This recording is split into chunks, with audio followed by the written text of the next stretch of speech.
I'm suggesting to you that everyone makes relative errors in the way they describe things. Sure. But if you are saying that a particular piece of literature is perfect, then that error shouldn't take place. So there's differences in relative errors. So lots of people can make slang descriptions of how things work or how they don't work.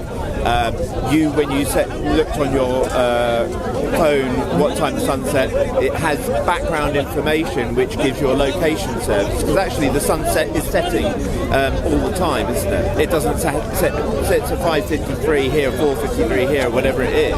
It's actually setting everywhere, and in essence the sun is just the sun, isn't it? It doesn't disappear. So you accept that this is not an error, even though it says sunset? No. I'm saying to you that we make all relative descriptions, and they could be technically seen as errors or not.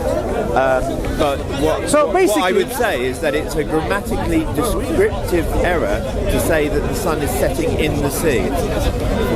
The error in your description right now is this: when the Quran describes someone's perception, how they perceive the sun setting, you're saying it's an error. You should ask Dhul Qarnayn why he's making that assumption. Why? Because he's actually seeing it. So it's a perception of Dhul Qarnayn. If you saw, and you said, I saw it setting behind the trees, and somebody says, oh, it's an error of a description, then perhaps you need to be real open to understanding of how language works. How language works. Can you quote me 1883 then, where it says in the Quran, in your best... it says very clearly, وَجَدَ عِنْدَهَا تَغْرُبُ. He found it going down. He found it going down. So in his perception, that's how he saw it. And the Quran is simply describing it, and yet you consider it to be error. I have to say, really, you have to do better than that. Why would, if you've got any water source, a puddle or anything, then effectively you could have a perception of the sun setting in any kind of reflection. Why would you even bother putting that into? I find it strange the way you... Because it's a place. I find it strange the way you look at a text. When the text gives you description of an event that happened, you are saying, why is it like that? It should be like this instead. Quran describes the events, the journeys of a person called Dhul Qarnayn, the two horned ones. He went east and he went west. He went to different people and how he interacted with the people. You were saying, oh, why did he discuss with these people? He should have discussed with the Europeans. That's your problem. When the Quran says this particular individual went to a place near sunset, so he was there when the sun was setting. And where did he perceive, in his perception, the sun was setting? In this Hamia. Yes? What's that mean? In the spring. He saw it going down in the spring. You are saying, oh, this is an error. I mean, I have to say that not only your understanding of literature is very weak, as well as understanding in common language when people describe what people saw when they narrate it back. So if you consider this is an error, then I have to say, really, you need to deeply reflect on your life, deeply. Because the Quran says, have they not considered the Quran with care, with utter, deep reflection? If you did, you will find no discrepancies whatsoever. That's the challenge of the Quran. You look at the surface and say, oh, it's an error.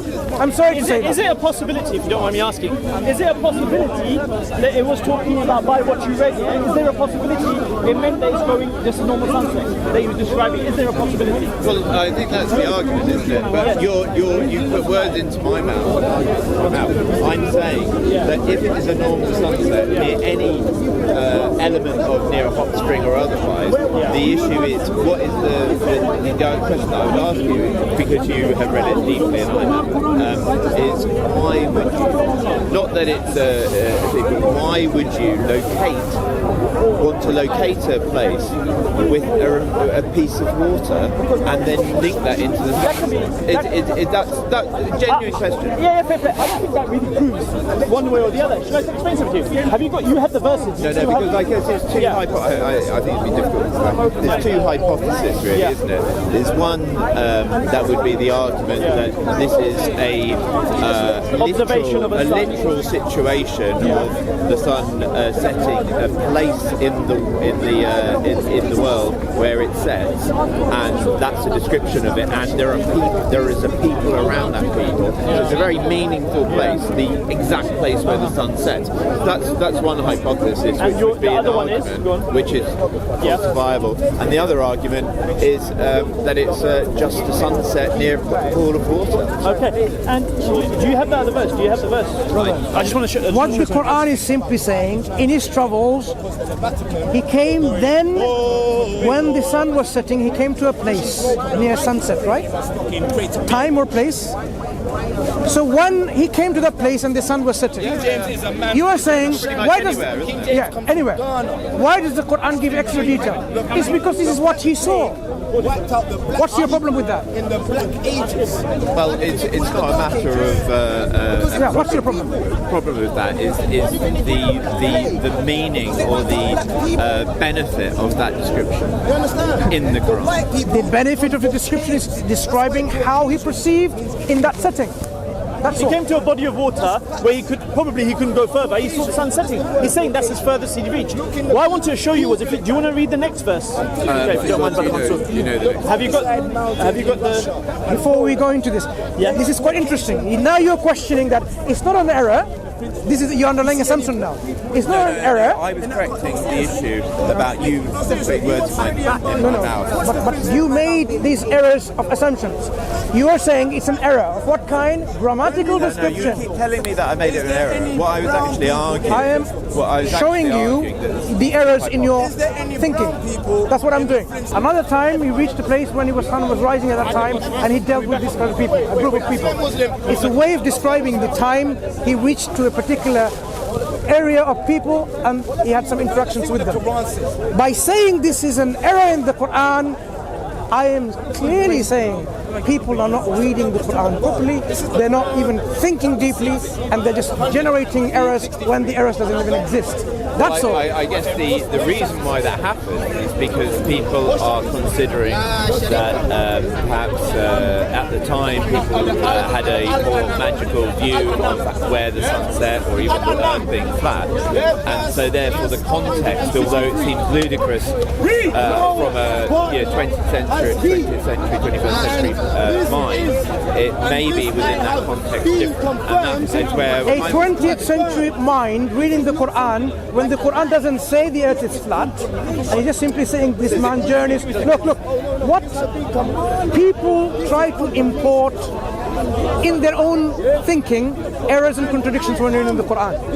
For these people, Quran says, reflect deeply, ponder on the Quran deeply. When you ponder on the Quran deeply, nothing of these sorts of contradictions that you've generated in your mind will remain. The Quran doesn't say there is no contradiction. It says, have you, أَفَلَا يَتَدَبَّرُونَ الْقُرْآنَ, have they made tadabbur, deep reflection and contemplation? They would have found that there's no discrepancies whatsoever. So this discrepancy is in the mind of superficial reading. That's all I'm arguing. Superficial reading, you can believe in anything. Oh, the Quran says like wonderful, astonishing. Here's another two hypotheses: is that there potentially are some errors in the Quran, such as. No. Let me just put the hypothesis first. There's potentially errors in the Quran, and obviously it puts itself in a position of zero errors. So it's unlike the Bible. And so there's potentially errors in the Quran, and that scholars have argued away those errors. That would be one hypothesis. The other hypothesis is there is absolutely no errors. No. A very strange way of looking at things. This is the Quran. It either has errors or it doesn't. You only have two options. and you examine them both, these claims. If you have errors, you should be able to find them. If you can't find any errors, the Quranic claim stands, it is free from errors. There's the other description, because I mean, Islam was the beginning of algebra, wasn't it? Let's return back to the Quran. That was the Quran either has errors within it or it doesn't. You have no other alternative options. So the other You have no other options. The other famous possible error that you can refute is the issue around inheritance, when the argument that I'm talking about. What is the error in inheritance? The issue would be that I can't remember the details of it. So if you have a father or a mother leaving certain with portions, the parents survive, and you have children and like it would this, be divided it doesn't by 8, add up. 9/8. Right. But here is the problem. Every single verse which talks about this, if you apply that situation, you'll never come to an error. Where does the Quran say? I'm arguing in one different point. Where does the Quran say you have to take that situation from one verse, and another situation from one verse, and amalgamate and make a new rule? Every single verse or ayah in the Quran which talks about a particular inheritance, this situation amounts to exactly, mathematically, as you would say, correct description in your own mathematical understanding, right? You would say that's exactly, it doesn't go beyond one, it doesn't go less than one. It's exactly as it is. When you amalgamate hang on, not circumstance. Where does the Quran say when you have a father leaving 2 daughters and one mother? Let me hypothetically, because I can't remember exactly. Imagine now there's an error which is what? You have a father who has 2 daughters, 1 brother, 1 sister, whatever, for the sake of argument. And that goes. Does the Quran give you rules for this anywhere? Well, it's a pity that I can't quote the exact argument. No, we can bring it up. Imagine this is the case. But the case that you generate doesn't exist in the Quranic example. It doesn't say that. If you have this situation, then this is what you give, and then it makes an error. It says how it should be calculated. This particular situation, so Quran never gives you, if you have a father or a mother who lives this kind of brothers or sisters and daughters, it doesn't give you that scenario. So where do you get the scenario? Well, no. There is no scenario, there is no ruling. It gives you the rule. It gives you the rule. It doesn't give you a ruling for that. No, but it gives you the rules for what happens and how you divide inheritance. It doesn't give you the rules for that specific situation. General rules. Now you're confusing things. No, I'm not. It does not give you the rules for that specific situation. Does it give general rules? Does it give general rules? No, it gives specific rules. Huh? Specific rules. Specific rules? Yes. It tells you if you have a deceased who left behind a son or a daughter and so on and so forth. Yeah. Specific rules. Well, those are the rules. They're not general rules. They're the rules. When you specify, when you apply these rules to which situation? To this example. But this situation is not covered in these rules. No, but if you apply those. I don't get it. You cannot apply a situation which is not described in these rules. It's not inclusive of it. So the Quran doesn't explain the situation of how you would divide the inheritance in that situation. In that situation, the Quran doesn't give you any rules. Well, it's still got all the different rules, hasn't it? Sorry? You apply, like in a law court, you apply the rules that you've got. Can you ask this gentleman? The ashes are coming in our eyes. The situation. This situation, the Quran hasn't given you any rules. So you can't say this rule is mathematically incorrect when such a rule doesn't exist. But if you apply all the rules that are there to this situation, it becomes... But you're applying them, amalgamating 2 different rules for a situation that the Quran doesn't describe. Why are you amalgamating different rules for a situation the Quran doesn't even describe? Because you've got to apply the rules that you've got. No, you can get the rules from the Sunnah if it doesn't exist in the Quran. And what are the rules in the Sunnah then? If you get the rules from the Sunnah, then your question about the Quran gets the rule wrong is totally redundant. It's a made-up error, made-up mistake in the Quran, which doesn't even exist. The Quran doesn't have a rule for that situation. No, it doesn't describe that exact situation, but it does have a set of rules, and if they're applied to that situation, it doesn't work. I am saying, why are you applying rules which doesn't even apply? It is not for that situation. Quran hasn't given you a set of rules to apply in these situations. It hasn't, simply. By amalgamating different rules, of course you're going to make confusion. Well, I think that's I'm stating to you what is obvious. The Quran specifies rules for a certain situation, specifies rules for another situation, specifies rules for another situation, and so on. By mixing and matching, you are creating rules to generate error. You are doing that yourself. The Quran hasn't given you a rule which constitutes an error in the first place. Well, I know. I can't say more than what I've said. If you apply the rules that are given to you, you've got a family. But the rules that you're applying doesn't even exist in the Quran. That for that particular situation, you are amalgamating different rules, making up a new rule.